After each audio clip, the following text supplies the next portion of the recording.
Okay, so Ashley is probably going to want to get started. All right, let's go ahead and get started. Thank you all for being here again this fine Sunday afternoon. A quick shout out to Workforce New York for partnering with me and creating this opportunity. Today we are covering the second part of our civil service exam workshop. We're going to cover some what to expect the day of an exam, timelines for results, understanding eligible lists, and much more. So if you did not attend last week, allow me to introduce myself. My name is Ashley Seagard. I'm a personnel assistant with Tompkins County Human Resources. In my role, I am responsible for civil service exam administration, eligible list management, application review and support, and many other HR tasks. I would also like to introduce my co-host today, Cindy Sloan. She is a workforce development specialist with Tompkins County Workforce New York. Hi, thank you all for coming. I just wanted to say that we are at Workforce. We are happy to help you get your application together. Maybe a trial run of the application process, and we'll also help you with that resume and cover letter. And if you need any other support helping to find the jobs that you'd like to look for, or maybe practicing for the interview that you hope to get or that you have, we're happy to do that interview prep with you as well. Thank you so much, Ashley, for having us. Thank you, Cindy. And as Cindy mentioned earlier, today's workshop is recorded and last week's workshop was recorded as well. So if you didn't get a chance to attend last week, we will be uploading both workshops to the Tompkins County YouTube page for you to refer back to at any time. But in case you missed last week, I'm just going to do a little quick recap of things that we covered. So to be included in any civil service exam, you must have an approved application on file for that specific exam before the deadline. Be sure to review exam announcements. This document provides you the details about the test, any vacancies that occur in that title, and most importantly, the scopes, which are the subjects that will be included on the exam. You may cross-file with other civil service agencies that are holding exams on the same day. I'd like to touch on the decentralized versus centralized because I'm going to say that word a lot today. So decentralized exams are those that are scored and scheduled locally, and centralized exams are scored and scheduled by the state. We offer two formats for exams. The first is a training and experience exam, which is a rating of your education, training, and experience. We also offer multiple choice exams, which are written, the Scantron fill in the bubble sheet that you all may be familiar with. And then alternate testing are available for candidates who have pre-planned vacations, who are scheduled to work on the day of an exam, or who are feeling ill. And something that's not on the slide, but I'd like to just mention, Tompkins County does not charge for applications or exams, so it is free to take any exam with our agency. Ashley, before you get started on today's agenda, I'd just like to remind everyone throughout this presentation, if you could keep your microphones muted until we stop and Ashley will ask if there are any questions.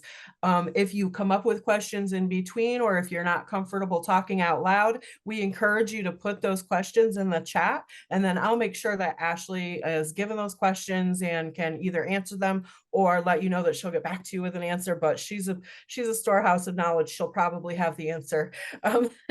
But yeah, if you could just keep the microphones muted and pop those questions in the chat throughout the presentation, that would be wonderful. Thank you so much. Thank you, Cindy. I was just about to say, we're going to cover a lot of information today, and Cindy will be monitoring the chat. So feel free to type questions, send them into the chat as you think of them. Don't wait for me to stop talking. We will have some sectioned breaks for questions. It'll be about 5 minutes per break. So I'll answer any questions you have at that point. So today we're going to cover what to expect the day of an exam, and we're going to go over our most common exam, which is a written multiple choice test. We'll cover admission letters, what you can bring and what you cannot bring, check-in and paperwork, the review opportunities that are available to you, timeline for results, performance-based testing, We will recap veterans credits, and then we'll talk about some seniority points for promotional exams. We'll cover your rank and score notification, did not pass letter, and then we're going to go into what eligible lists and certified lists are, and we're going to cover Canvas letters, which I know can be quite confusing. So if you have questions about them, be sure to ask. We'll cover the rule of 3 and different appointment types today. All right, so first, I'm just recapping on your admission letter. If you attended last week, your admission letter is your golden ticket into the exam. They're sent approximately 10 days prior to the date of the exam. They include information like the time and the date, as well as the location the exam will be held. If calculators are allowed for your exam, it will be indicated on there, and you will just sign it once you check in. If you're cross-filing with other civil service agencies, you will be sent admission letters from the other agencies, and you will be required to bring those with you to the exam as well. So I get questions all the time, what am I allowed to bring? What am I not allowed to bring? And the language on the letter is really strongly worded, and it makes people nervous. So first and foremost, you should bring a photo ID and your admission letter. Your social security card is not required. However, you do need to know your social security number to be able to complete the paperwork. Calculators, if they're permitted for your exam, but you may not use a calculator that can store any type of data. So any scientific calculators or those Texas Instrument calculators are not permitted. You may bring extra pencils or a manual pencil sharpener. I don't have a manual pencil sharpener on hand, but I do always have extra pencils. You may bring personal belongings like a jacket or a bag. The number one question I get all the time is, will there be snack breaks? There are no snack or lunch breaks during exams, so you may bring quiet snacks or drinks with you to the test. What you may not bring to the exam are notepads and scrap paper. If scrap paper is permitted for your exam, I will provide that for you.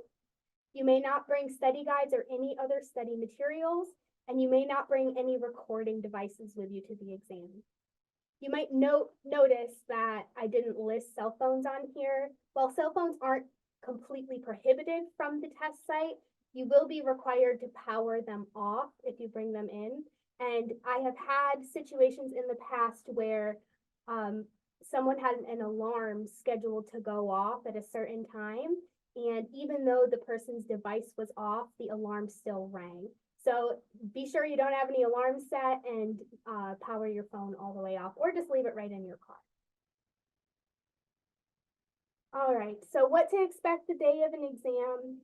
All of our exams start at 9 a.m. I unlock the doors about 30 minutes prior, though if I see you standing out there, I'll probably let you in. You must check in at the front to sign your admission letter and receive your candidate directions.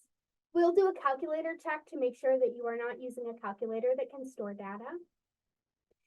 If you are signed up for multiple exams in the same series, you can take them all at one time. And if you attended last week, you may remember that centralized exams are assigned series. So agencies across New York State can hold exams for similar titles on the same day.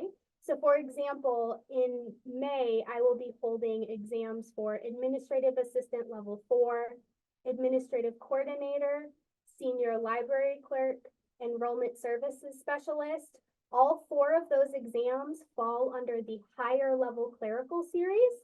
And if you were to sign up for one or more of those tests, you could take them all at once. It may just be a matter of you answering an additional 15 questions or so.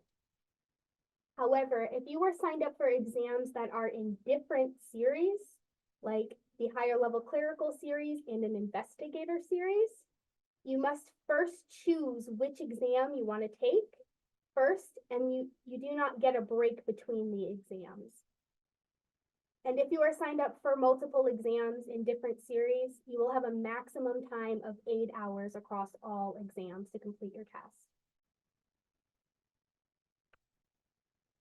We start promptly at 9 a.m.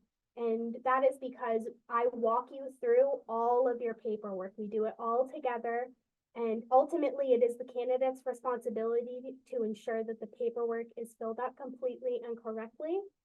And once we begin, no candidate can leave the room for the first 30 minutes. We lock the main entrance 30 minutes after the exam begins. So if you arrive late after that first 30 minutes, you will not be permitted to test. And arriving late is not a qualifying reason to request an alternate test date unless you have documentation to show for it. Once you receive your candidate directions from the front, I encourage you to, the first thing to do is to locate your test plan number in your candidate directions. Your test plan number indicates which questions you're required to answer for your exam. And I often have candidates, especially first timers who have never taken a test before, will often answer way more questions than they're required to for their test.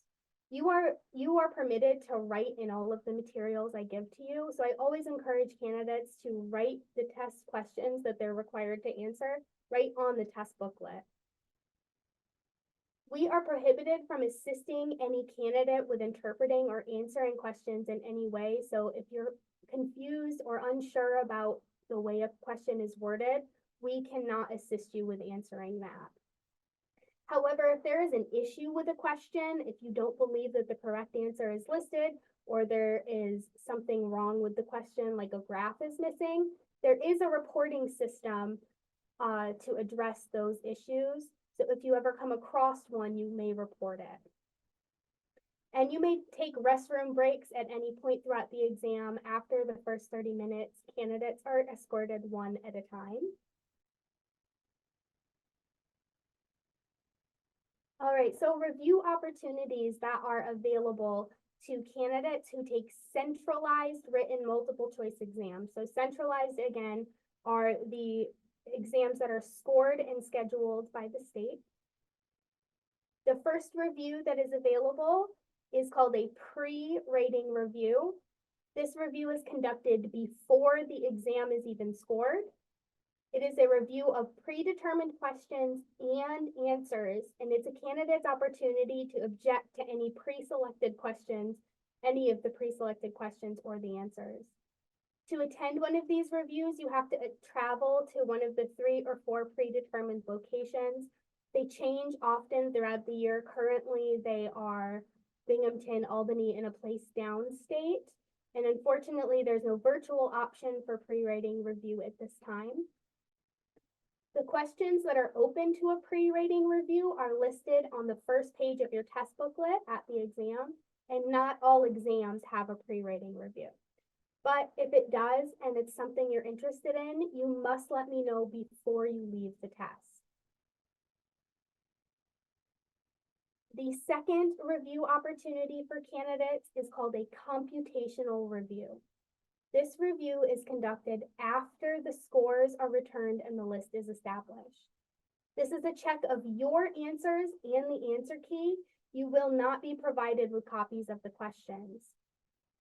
This review will help indicate which scope the questions fell under, so you have an idea of what subjects to focus on when you're studying for your next opportunity.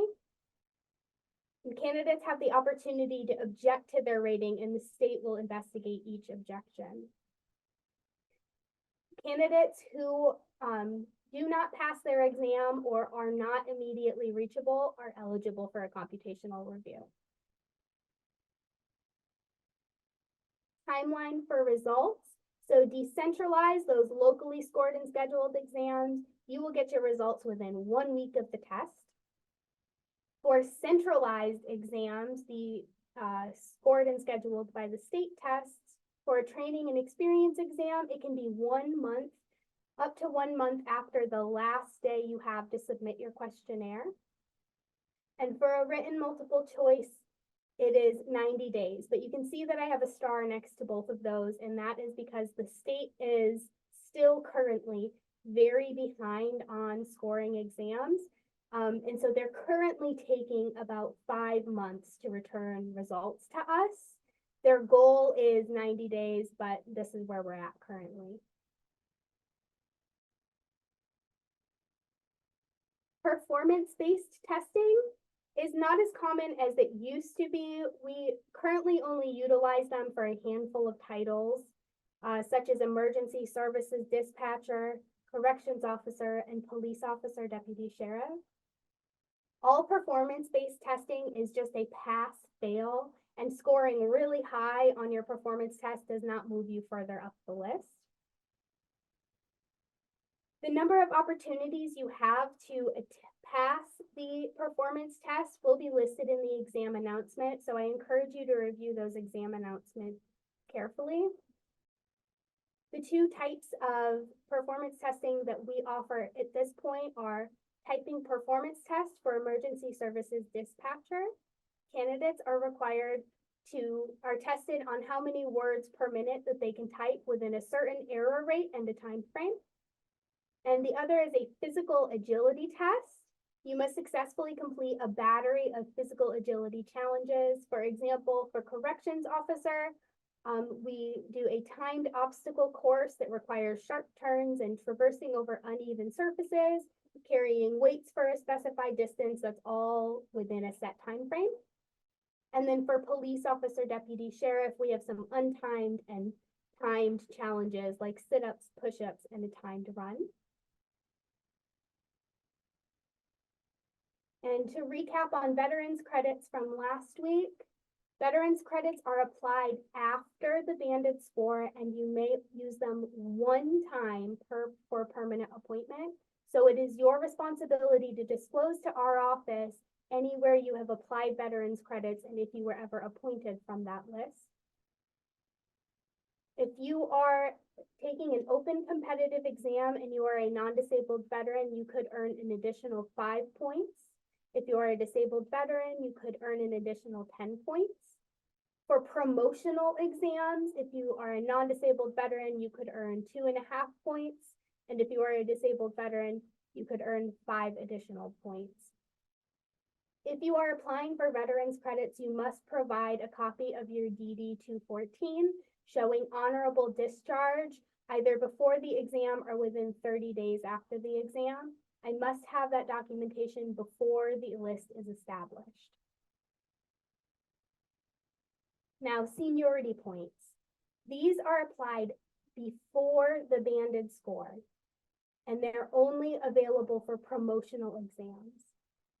We give you credit for all competitive class experience, not just the experience that is required to qualify for the exam. So for example, I currently have senior library clerk posted as an exam, a promotional exam, and the promotional qualifications are 24 months or 2 years in the title of library clerk.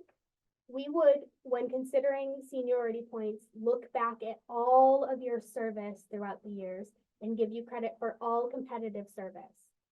However, if there is a break in service that is greater than 1 year, you will only receive credit for the service upon return to a competitive class position.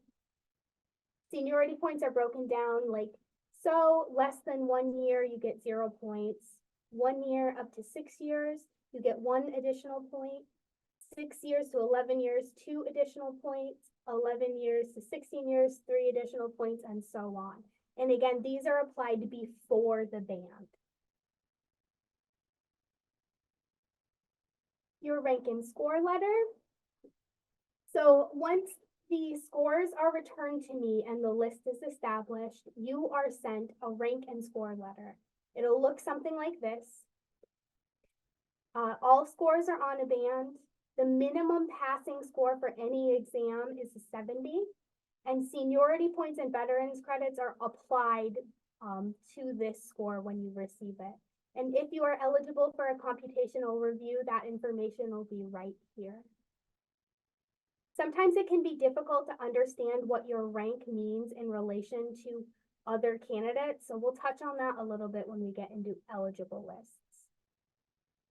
If you do not pass an exam, if you score less than the passing grade of 70, you will automatically be scored 60 and your name will not be included on the eligible list. If you don't pass the exam, you are eligible to take the exam again whenever it is next offered, and you can continue to take it as many times as you'd like whenever we offer it. We do not automatically notify you when the next exam is announced, though.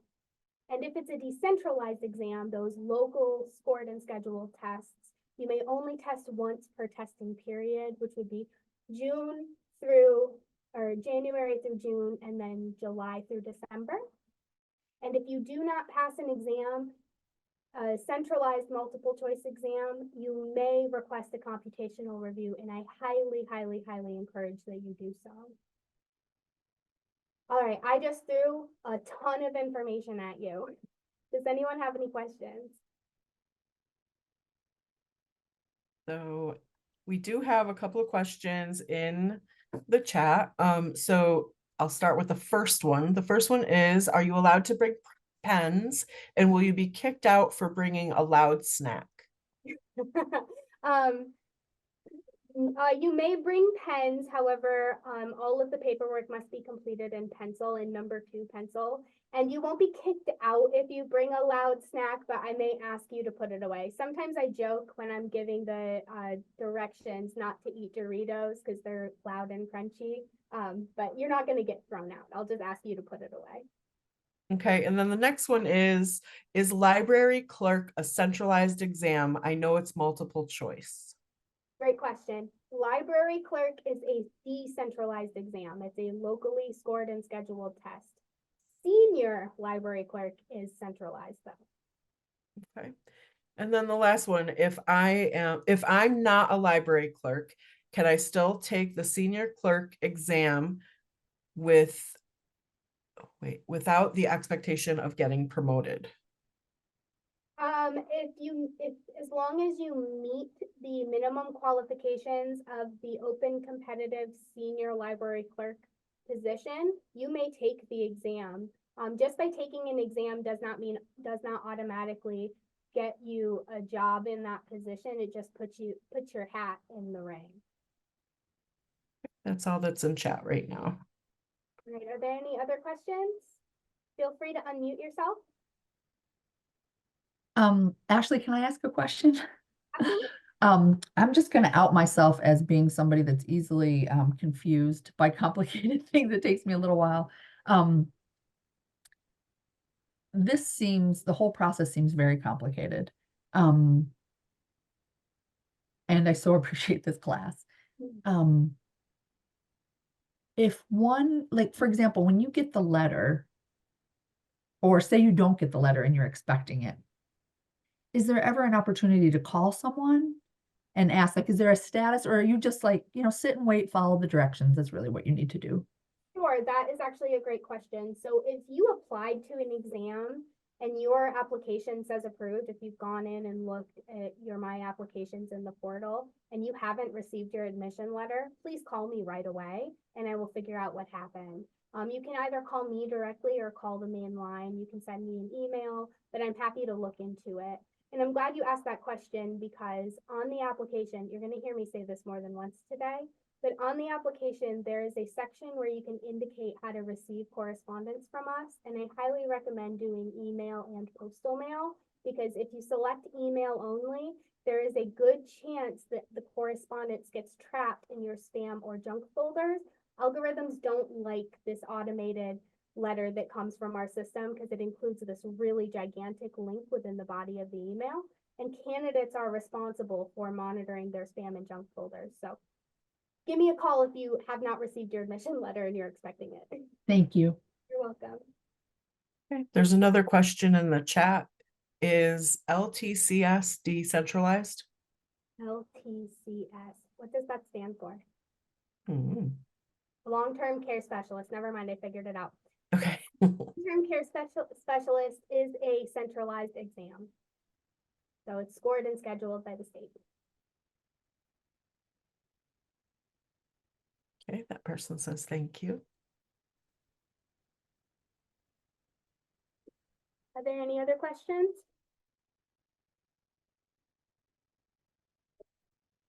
Odds are if you're thinking of a question, someone else is also thinking it. So feel free to just ask.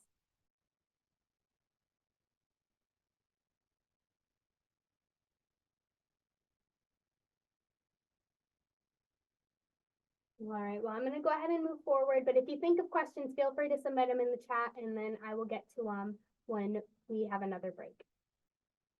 So, eligible lists. Once the scores are finally released to me, I will establish the list, and an eligible list is the list of all candidates who have passed the exam. Candidates are first ranked by score and then alphabetically by last name. So any ties are broken up alphabetically. The standard life of an eligible list is 1 year from the date the list is established. These lists can be extended up to 4 years if requested by an appointing authority. That doesn't happen very often, but if it does happen, you will be notified if a list that you are on is ever extended. A certified list is the official hiring document from an eligible list. And the certified list determines who is reachable for appointment. Certified lists are really more for our appointing authorities and department heads, but it is important for candidates to understand the difference between an eligible list and a certified list, because certified lists are the list that the department can actually take action on and ultimately determines who is reachable. In most cases, the certified list is just a direct copy of the eligible list and it includes all the eligible candidates. And the reachable candidates on that list are the top 3 scoring candidates and anyone whose score is tied with that third person. Sometimes departments like to canvass a list to determine interest in their vacancy. A canvassed certified list only includes the names of the candidates who have responded that they are interested in that vacancy. Any candidates that don't respond or say no, they're not interested will not be included. And then one thing for candidates to be mindful of are optional lists. If a certified list ever has less than 3 interested and eligible candidates, the list becomes non-mandatory and the appointing authority may have the opportunity to post a vacancy and fill provisionally. And so that may be why you sometimes see vacancies that get posted to our website for a title that you are on the list for. So if that ever happens and you are still interested in that position, you don't have to apply to the vacancy, but I encourage you to. That way the department head knows that you're still interested in that position. And you aren't responsible for knowing the deadlines of a certified list, but I do want you to be aware that they have a life of 60 days and can be extended up to a maximum of 90 days. And what that means for you as a candidate is that if you decline interest in a position, at any point within that 60 days, the appointing authority may take action on someone else on the list using your declination. So they could appoint someone lower than you because you declined at one point during that 60 days. Canvas letters. A canvas letter is a letter that is sent to all eligible candidates on a list to determine interest in a specific vacancy. These letters include important information about the position, such as the title, the location of the position, the salary, and whether it's full-time, part-time, and the appointment type, if it's a temporary appointment, a permanent appointment, or a contingent permanent appointment, which we'll cover later. Sometimes department heads will include additional information in their canvas letters, like this one from Tompkins County Public Library has indicated that sometimes evenings and weekends may be required. So anytime an appointing authority wants a candidate to know some additional information, they'll put it right there. Canvas letters also have a hard deadline on them, and it's the very first line on the letter. You must respond before the deadline listed in the letter. And like I said previously, these letters are sent to you however you indicated in your application how you want to receive correspondence from our system. So again, I highly recommend selecting email and postal. That way you have a backup in case you miss the letter if it gets trapped in your spam and junk folder. If you select email only, you are responsible to monitor your spam and junk folders to make sure that you don't miss communication. And failure to respond to 2 consecutive Canvas letters will result in your name being removed from the eligible list entirely, and you will have to take the exam again to get back on the list. So be sure that you're checking those spam and junk folders if you've listed email only. A declination or no response. So sometimes vacancies arise in locations that you're not really interested in working at, or the salary is a bit too low for you, and that's okay. You may decline interest in a position for those reasons. You may also indicate other reasons why you may not be interested in accepting a position, and you will have to provide details such as, for example, maybe you're in school and you don't really want to take on full-time work, or maybe you have some life event and you're a primary caretaker for someone and you can't really change jobs right now. You'll just list something simple like that in the declination. Declining interest on a Canvas letter or later declining interest in the interview process will remove your name from consideration for that specific vacancy, but your name will remain on the eligible list for future opportunities in that title. Excuse me. Sometimes departments ask candidates to fill out what's called a declination form. And if you've ever seen one of those, the language was written in the 90s, and it is so strongly worded that candidates get freaked out and they don't know what to put, because it really reads like they're being removed from the list, but that's not the case.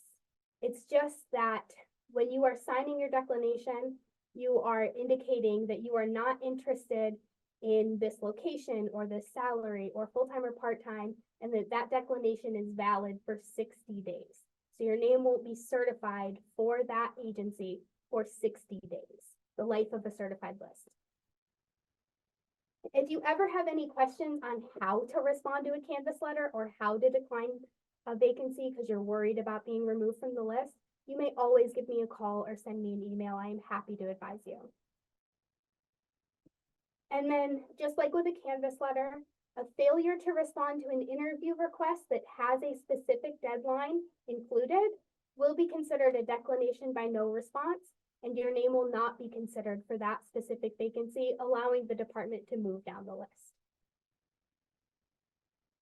And then I would just like to mention here that there may be some cases where an appointing authority is trying to reach a provisional employee. Maybe they already have someone in the job who scored really low on the list.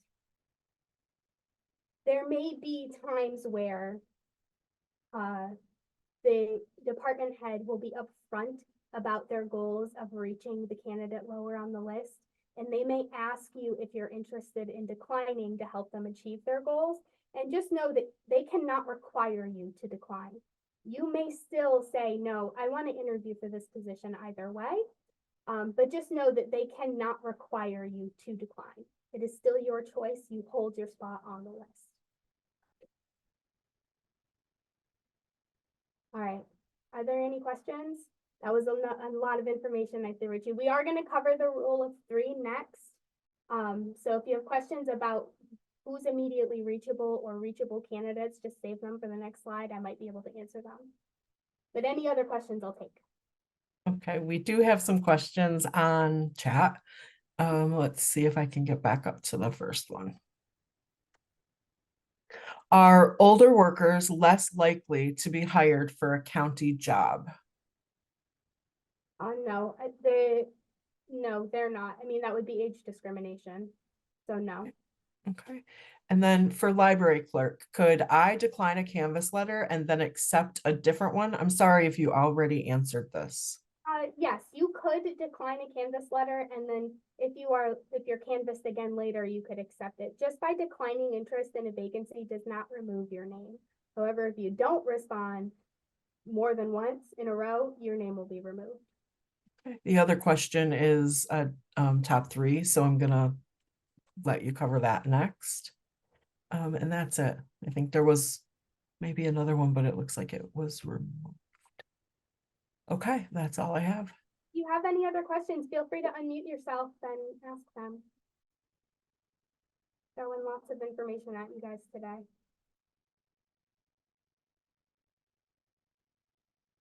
I could add that I started this position 5 years ago and I was over 50.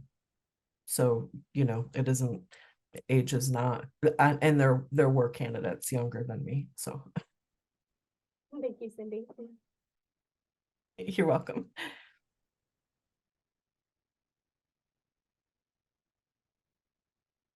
Right. Well, if there are no other questions, I'm going to go ahead and move forward, but if you think of them, throw them right in the chat. So the rule of three, the most confusing part of civil service for everybody. So the rule of three is when an appointing authority is ready to fill a vacancy from a certified list, they must make an appointment from the reachable candidates. The immediately reachable candidates are your top 3 scoring candidates and anyone whose score is tied with the third person. Now, a lot of people confuse this with the top 3 scores. So they think anybody who scores a 90 is number 1, anybody who scores a 85 is number 2, and anyone who scores an 80 is number 3. That's not the case. It's by individual positions on the list. It's candidates 1, 2, and 3. And to break that down to show you, I have a couple of examples. So here is an example of a certified list where your reachable candidates are those with scores of 100, 95, and 85. So this is candidate 1, 2, and 3. An appointing authority must make an appointment from one of these 3 candidates to fill their vacancy. If they get a declination through their interview process, they could then move down to candidate number 4. If they get more than 1 declination, they could move down and so on. In example number 2, we've got reachable candidates of 95 and 85. So you've got candidate 1, 2, and 3, and then anyone whose score is tied with 85 is also reachable. So 1 through 4 are reachable for appointment for this vacancy. Now, throwing back to the rank and score letter, that person was number 4 on the list with a score of 70. They may not know, they may see their number 4 and that's not top 3, so they don't think they're reachable, but maybe they would have been reachable if they could see the eligible list. And all eligible lists are public record. So if you ever want to get a copy of an eligible list, all you have to do is email me and I will provide it to you. And I'll probably help explain what you're looking at as well. In example number 3, your reachable candidates are candidates with scores of 100, 95, and 80. And on this list, you can see that all candidates are reachable because candidates 4 through 7 tied number 3. Is it making sense to everybody? Once you can kind of visualize it, candidates 1, 2, and 3, and then anyone whose score is tied with that third person. Can I interrupt and ask a question that might help clarify? So what if 2 people have a 100? Great question. So if 2 people have a 100, then they would take up spots 1 and 2. And then your third reachable candidate would be your 80. Let's use a different example. Let's use this one. So if, let's say candidate 1 has a 100 and candidate 2 has a 100, and then candidate 3 has a 95, only your top 3 candidates would be reachable still. So again, it's not the top scores. All 100s are not reachable at number 1 spot. It's just the candidate, individual person. Thank you. Yep. Thank you, Cindy. All right, and then my last example is a canvas. So in this list, only your top 3 candidates were reachable, but the department canvassed the list to see who was interested, and you can see we've got a variety of responses. Some were interested, some are not interested, some didn't respond at all. And so what it gets certified to the appointing authority is this list. Candidate 1, 5, and 7 are all reachable for appointment. So even if you score really low on the list, there is still a possibility that you will become reachable through canvassing or through declinations through the interview process. And this certified list would have only had 3 candidates on it, which would be a mandatory list. However, if through the interview process, Jim decides this drive might not be for me, or I don't really know about the duties of this position and later declines, then there are only 2 eligible interested candidates on this certified list, which breaks the list and would be a non-mandatory list, and then they could opt to post a vacancy. All right, so we touched on provisional employees last week, and I want to just cap that off about the responsibilities of a provisional employee. A provisional employee must be aware when the exam for their title is announced, and they must submit an application before the deadline to apply. If you have an approved application on file for a vacancy, or if you have been appointed provisionally, you will receive what is called an update letter, letting you know that the exam has been announced and the deadline that you need to resubmit your application for the exam. If you fail to sign up for the test before the deadline, you must be removed from your position. And the department gets to decide when that happens. Some departments will remove immediately, or some departments may choose to wait until the list is established. They do get that option, but if you fail to sign up for your test, you will be removed. Candidates also must appear for the exam on the date it is scheduled unless they have a pre-approved alternate test date. Provisional employees must pass the exam and be reachable on the resulting eligible list to obtain permanent status in their position. So even if you don't score top 3, there is still a chance that we could canvass the list and reach you. And then a question I get all the time from provisional employees is, what happens if I don't pass? If you don't pass the exam on the first time, the appointing authority will have to address the list once it's established and make it optional, less than 3 candidates, to be able to offer you a second and final provisional appointment. So you will still have to take the test again, and you will have to pass again. All right, and then lastly, I'm just going to cover some different appointment types. A temporary appointment, a temp under 90 days, can be made in any title, any class, even if there's a mandatory eligible list and the appointed person does not have to take an exam. That's under 90 days. If you go over that, we have to address the list. A temporary indefinite is for an undetermined amount of time and only available for titles outside of the competitive class. If you missed last week, we did go over jurisdictional classification and broke down the different classes of positions. So be sure to review that, or I could get you the materials from last week's presentation as well. A provisional appointment is an at-will appointment when there is no mandatory list to appoint from. A contingent permanent appointment is something that happens frequently in civil service, and can be a little scary. So a contingent permanent appointment is an appointment made from a certified list to fill a position that someone else holds rights to. So that means that a person may have been promoted, and until they are appointed permanently and successfully complete their probationary period, they hold rights to that lower level position. And if in the event they are unsuccessful in that position, they could bump you out of that position and retreat back to their old title. If that happens to you, your name will go back on the certified list to make you available for any opportunities that may arise during the life of the list. And then a permanent appointment is an appointment made from a certified list that nobody holds rights to. All right, any questions? There are some questions in the chat. Okay, so first is, well, you covered this one. If you aren't in the top 3 scores on the exam, does that mean you have 0 chance at getting the job? Yes. So you did explain that.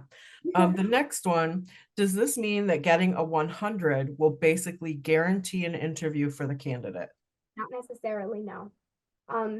The department heads and the appointing authorities have to address the top 3 candidates, but they don't necessarily have to interview the number 100 score if they like number 2 or number 3. Okay. And then the next one is, do I understand correctly that you could be very qualified for the job, but if you're lower than number 3 or 4, etc., you may not get an interview or even come to the attention of the hiring manager? It is possible, yes. But most of our appointing authorities canvass the list because it takes so long to get results back that they don't know if people have gotten jobs somewhere else. I mean, it takes about half of a year to get the results back and for the list to be established. So you'll likely get a canvas letter first. And then if you're lower on the list, if you remember my example, it could bump you up if other people fail to respond or are not interested in the position. Okay. And then the last one is, so a contingent job is very risky, right? You could be out of a job. Yes, that is true. And you do need to consider the risks if you're offered a contingent permanent position. And the appointing authority should be upfront about the situation for a contingent permanent appointment. They could be clearly defining that the person was promoted and they are in the higher level title, or they could be out on a leave and if they're expected to return or not expected to return. And most of our departments, this happens often in DSS, and most of our departments will move you to an unencumbered position, a position that no one holds rights to. Once one comes available, they don't make you stay in that if they have the opportunity. But it is a risky thing, and it is something that you need to consider if you're ever offered that type of appointment. Someone just popped in. What did you say could take? What did you just say could take half a year to get the results for? Yeah, so the centralized exams currently are taking about 5 months to return. I'm still waiting on results from exams held in October. So when candidates take a test, they may find employment somewhere else during that time frame until the list is established. So most department heads canvass the list to see if anyone's still interested in employment in that title.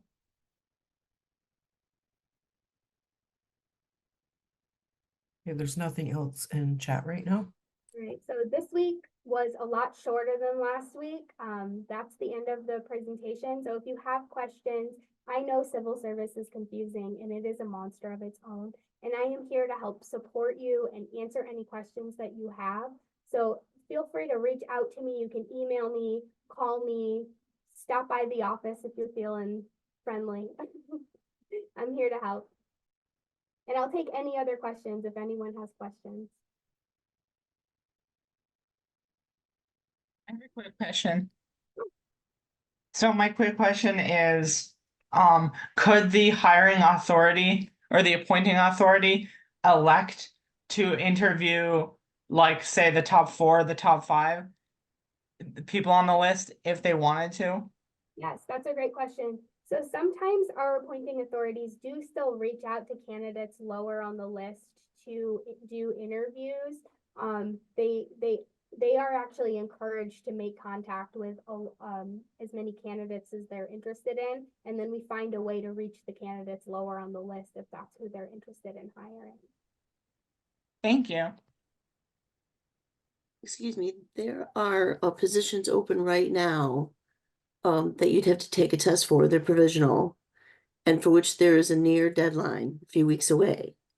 So what I think I understood is that unless a hiring manager decides to canvass the list before he gets test results months from now, you would not be able to get this appointment. That is actually a really good question. Thank you, Karen. So yes, there is currently an exam that I have posted that there is a vacancy in. And so what happens when there's a vacancy at the same time that there is a recruitment period for an exam is there's something called a pending list. And a appointing authority may appoint anyone provisionally before the deadline of that exam. And that person must have an application on file for the test before the deadline. After the deadline, they are locked into the candidates that have approved applications on file. So we strongly advise our appointing authorities to include that information in the interview process, because if they ultimately hire someone that does not have an approved application on file, they gotta go. So the way, it sounds like the only way that you could get this appointment beyond being appointed and then let go is if you applied for the position, you signed up for the test, made sure that that was recorded, and then become 1, 2, or 3 on the list. Well, you could get hired before the results were back. You could be appointed provisionally pending the results of the exam. But Right, so you take the appointment, turning down other opportunities, it sounds like, and then be let go anyway, because you were number 4 on the list, right? yeah, so thank you for bringing that up. So once the list is established, appointing authorities have 60 days to take action on a provisional appointment, and a lot can happen in 60 days. So they can wait to see if other appointments will get made off the list. I think for this position that you're referring to, it's pretty specific to that agency, so that may not happen. But they could wait and then canvass the list and see if they're able to get any declinations that way to reach number 4 or number 5 or number 6. But it Okay. is still a risk. I mean, it's something that you need to consider if you're offered a provisional appointment, is that you do need to consider the risks of that for sure. Thank you. Absolutely. Thank you for asking those questions, Karen. They were great. Okay, I have another question. Someone's asking how they could access the replay from last week. It's not yet on the Tompkins County YouTube page, but it will be in the next week or so. And if you would like, we could maybe email a direct link once they go up. I'd be happy to send a direct link once they're made. Yeah. Thank you. Yeah. And we will be doing these again. I will be holding a modified version of these presentations for the Tompkins County Public Library, and it'll be a little bit tailored specific to their civil service titles. And then Cindy and I will be holding these workshops again in June. It'll be a Saturday, Sunday combo instead of a week apart.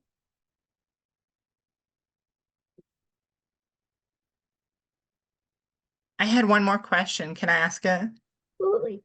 The question that I wanted to ask is, I have a colleague who told me that he took the library assistant, or not, sorry, the library clerk exam like 5 years in a row or something, and he passed it.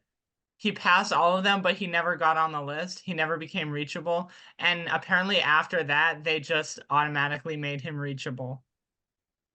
Just because he had taken it so much. Do you know if that's like a thing that could occur? Not that I'm aware of. So what that could be is that maybe he took an exam in a similar title and we did something called a comparability. There a case by case basis, one-off things where they could have appointed him from a different list so like maybe this person took an administrative assistant level 1 or a different entry level clerical exam that was very similar to library clerk and was reachable on that list, and they appointed him from that list. But you don't automatically get a permanent appointment just by taking the exam 5 years in a row. Wait, does that mean, because I'm signed up, I think, for the administrative assistant exam, which I know is similar, like very similar. So say I take the library clerk exam on May 11th and I don't do well and and I'm not reachable, but then I take the administrative assistant exam and I get 100. Does that mean I could become reachable on the library clerk list? You wouldn't become reachable on the library clerk list, but the appointing authority, if they were really interested in putting you in that library clerk position, could request a comparability be done by our office, which we would just directly compare the 2 exams to see if they're comparable. Sometimes they're approved, sometimes they're not. Sometimes we make the decision at the local level, and sometimes we have to ask the state for their opinion. Okay, thank you. Absolutely. That was a little niche part of civil service. Does anyone have any questions that expand off of that? Not very many people know about comparability. Someone asked, what is the best way for someone in a provisional appointment to a competitive position to monitor the availability of an applicable exam? Great question. So my recommendation would be to sign up for exam notifications. If you attended last week, it would have been one of the QR codes that I included in my reference materials. If you didn't, you can find them on our website under employment opportunities. There were 2 links for notifications. The top one is for any vacancies. The second one is for exams. I recommend that you sign up for notifications for any exams that you're interested in, or that if you're provisional, that your exam would fall under. That way you're gonna get an email from the system that it's been posted, and you're gonna get that update letter from me. And if you're provisional, department heads are also notified, so your supervisor should be telling you as well.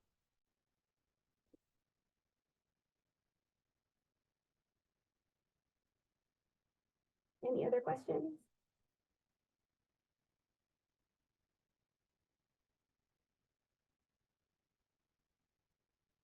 All right, well, thank you all so much for joining us today. And if you joined last week, I really appreciate you attending again. If you have any questions about civil service or the exam process, I am here to help you. So feel free to call me, send me an email, show up in our office. I'm here every day of the week. I'd be happy to help walk you through any part of this process. Thank you. You're so welcome. Thank Lots you, of Ashley. thanks on the chat too, by the way. I appreciate your help. So welcome.